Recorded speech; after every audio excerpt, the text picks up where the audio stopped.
On the coldest night of the year, where silence hung heavy, like a forgotten secret, I heard the sound of the bell, and knew I would never be alone again. There's a certain irony to the way people celebrate Christmas. All the joy, the lights, the warm songs sung around a tree. Most forget the darkness that once haunted these winter nights. I never could. Growing up, Christmas wasn't the cozy affair it seemed to be for others. My grandmother, a woman as cold as the frost on our windows, used to tell me stories that no child should hear. She would sit me on a creaky wooden stool by the fire and tell me of the spirit of desolation, a figure born from the misery of those who spent their Christmases alone, forgotten, or in sorrow. She claimed it moved silently through the snow, leaving behind nothing but footprints that melted before dawn. You'll know it's close when the air turns still, she said, and if you hear the bell, it's already too late. As a child, I didn't question her, I simply believed. Her words seeped into my dreams, twisting them into shadowed nightmares where the spirit would drag me away into the blackest parts of winter. But as I grew older, her warnings became less frightening and more intriguing. I was 12 the first time I saw what I thought was proof. The night was cold, the kind where even breathing felt sharp against your lungs. Snow fell in thick, lazy flakes, covering the fields behind our house in an endless sheet of white. I had wandered too far, chasing the flicker of something that didn't belong. A faint, flickering light moving between the trees. It wasn't a fire, nor a flashlight. It was colder, dimmer, like a dying ember. As I approached the source, I stumbled across a clearing with an old, abandoned barn. The light vanished, and all that remained was silence, so complete it felt unnatural. Then I heard it, the faintest chime of a bell, carried by a breeze that didn't exist. I ran. That night I told no one. My grandmother's stories echoed in my head, her voice warning me not to look back. If you look, it sees you. But as I lay awake in bed, staring at the frost creeping up my window, I knew something had changed.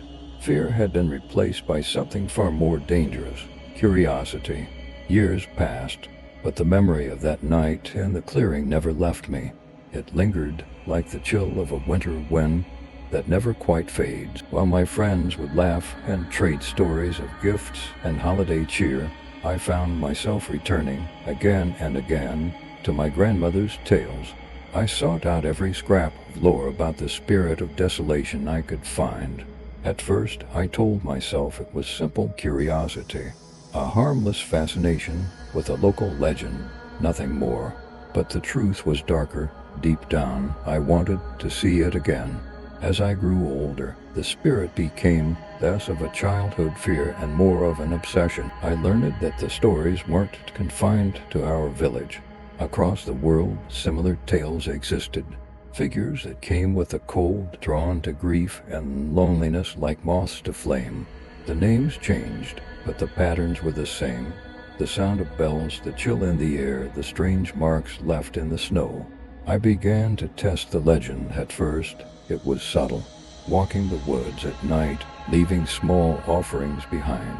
A broken toe, a candle burned halfway down, a letter written but never sent. Nothing happened. Then, one year, I decided to go further. I chose a night when the moon was full, its light sharp against the unbroken snow. This time, I brought something that meant more than just curiosity. A gift meant for someone I had long lost.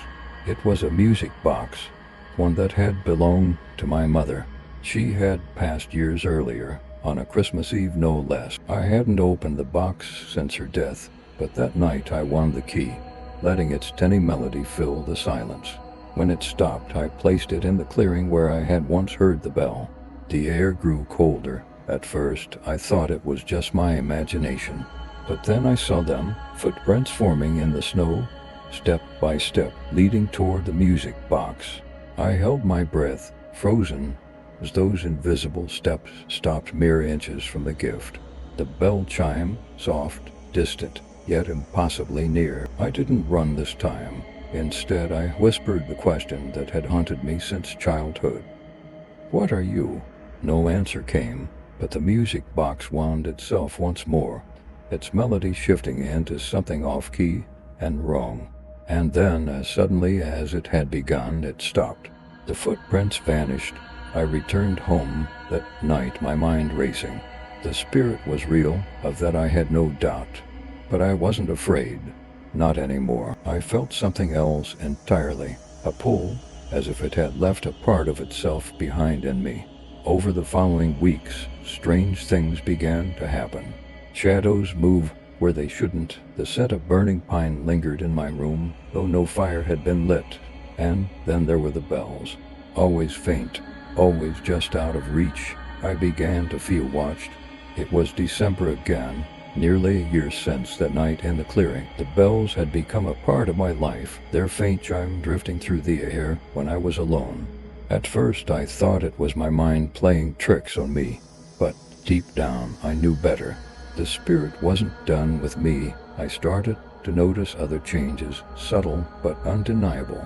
My reflection in the frosted windows seemed slower to move than I was, as if something lingered behind the glass. My shadows stretched too far, even when the light was dim, and my dreams, my dreams were filled with snow-covered fields and endless rows of trees, their branches creaking like whispers in a language I couldn't understand. The pull I felt toward the spirit grew stronger. It was no longer a question of whether I wanted to find it again. I needed to. There was a connection between us now, a thread that tied us together. And so, on Christmas Eve, I returned to the woods. This time I didn't bring an offering. I wasn't seeking answers anymore. I wanted to understand what it wanted from me. The night was colder than I had ever felt, the kind of cold that claws at your skin and burrows into your bones. The snow muffled every sound, as if the world itself was holding its breath. The clearing loomed ahead, the same as it had been all those years ago. I stood there, waiting. At first, nothing happened. Minutes stretched into an eternity, and I began to wonder if I had imagined everything. But then the air shifted. The stillness became oppressive, the silence so heavy it felt alive. The bell rang out, louder than before. I turned, and for the first time I saw it. The spirit of desolation didn't look like the monster I had imagined as a child. It was worse. Its form was indistinct, a shadow wrapped in tattered cloth that seemed to dissolve into the night itself. Its face, or what should have been a face, was hidden behind a cracked porcelain mask, the kind you might see in a forgotten attic or an abandoned theater. But its eyes burned through the cracks, 2 points of light that pierced straight into my soul. It didn't move, not at first. It simply stood there, watching me. Why me? I whispered, my voice trembling, its head tilted as if amused by the question. Slowly, it raised a hand, skeletal fingers pointing toward me. The shadows around it began to writhe, forming shapes that were painfully familiar. My old home, the barn, the music box. And then I understood. The spirit wasn't drawn to the lonely or the forgotten. It was drawn to the guilty, to those who carried the weight of their regrets and mistakes like chains. I thought of my mother, of the last Christmas we spent together, the argument, the things I said to her before she left the house that night, never to return. I had carried that guilt with me for years, letting it fester, feeding the very thing that now stood before me. The spirit stepped closer, its presence overwhelming. My knees buckled and I fell to the ground. It knelt before me, its mask inches from my face. The air around me froze, my breath crystallizing in the stillness. You brought me here, it seemed to whisper. Bode's voice came from everywhere and nowhere. You called me. Its hand reached out, brushing against my chest. Pain shot through me, sharp and unrelenting, as if it was pulling something from deep inside. Memories flooded my mind, every mistake, every regret, every moment of pain I had tried to bury. The spirit wasn't just watching me, it was consuming me. The pain was unlike anything I had ever felt, but it wasn't just physical. It was as if the spirit was dragging my very essence into the open, exposing everything I had tried to hide, even from myself. The memories it unearthed came rushing back, sharper than the cold around me. My mother's face twisted with disappointment as she left the house that night. The sound of the door slamming, the screech of tires on ice, and the phone call that came hours later. I had never forgiven myself for those final words, for the bitterness that had overshadowed what should have been a moment of love. And then there were others, faces I had forgotten, moments of cruelty and neglect that had seemed small at the time, but now loomed large in the spirit's presence.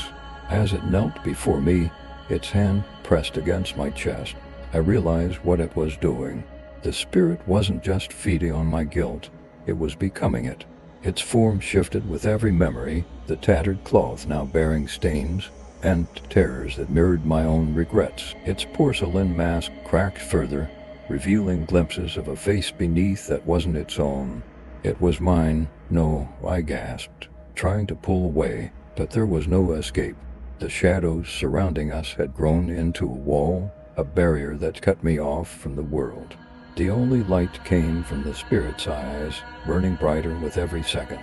"You can't hide from this," it said, though its voice was no longer the cold, ethereal whisper I had heard before. It sounded like me now, distorted and hollow, but unmistakably mine. The spirit rose, pulling me up with it, and together we stood in the clearing. Its skeletal hand turned me toward the woods, where the shadows began to take shape. I saw figures emerging from the darkness, their faces obscured, but their presence undeniable. These were the ghosts of my past, the people I had wronged, the opportunities I had squandered, the love I had thrown away. They moved closer, silent and relentless, until I was surrounded. The spirit leaned in, its mask inches from my ear. "This is your burden," it said.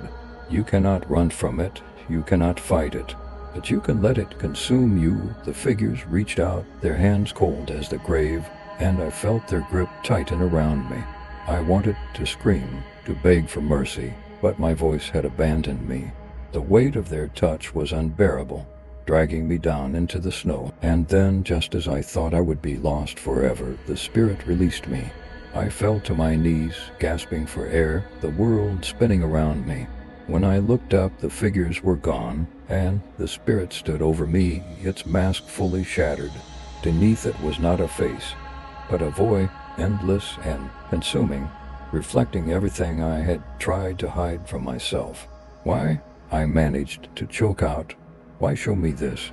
The spirit's form began to dissolve, its edges fraying like smoke in the wind. "Because you asked," it said, its voice fading. "And because you'll never stop asking." With that, it vanished, leaving me alone in the clearing. The snow fell around me, silent and soft, but I felt no comfort in its touch.